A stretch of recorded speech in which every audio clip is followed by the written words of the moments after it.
Termination from employment allows an employee to receive certain benefits, but these depend on the terms on which somebody is terminated.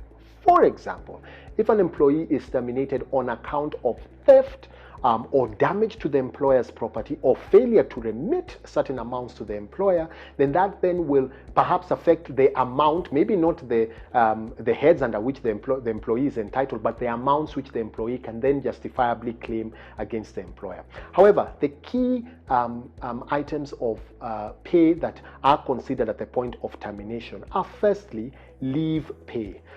Employees are entitled to leave days which are computed at 1.75 days per month of every month completed, so that if an employee has got untaken leave days, then those untaken leave days would then be converted into cash and paid off to the employee. Secondly, an employee is entitled to pay for days worked. So for example, if you terminate an employee at the middle of the month, they would be entitled to the days for which they have not they have worked and have not been paid for. Under the law as well, if you have not been remitting payments to social security plans, in this case the NSSF, the employee is also entitled to service pay, which by custom is computed at 15 days for every completed year of work. There are other benefits that may be payable to the employee depending on the contract.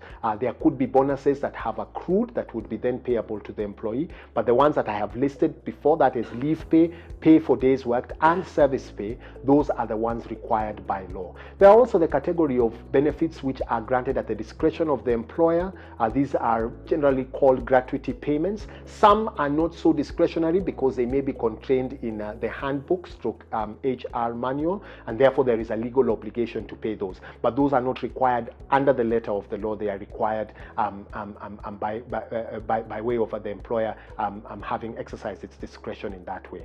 Obviously, if an employer decides to terminate by notice or decides to do away with the notice, there is payment in lieu of notice. Increasingly, we have found that those are fewer and fewer, primarily because there are robust labor laws that are in place. But where one says that they are terminating by notice for this reason or the other, they are required either to allow the employee to serve notice or to pay the employee in lieu of the notice period.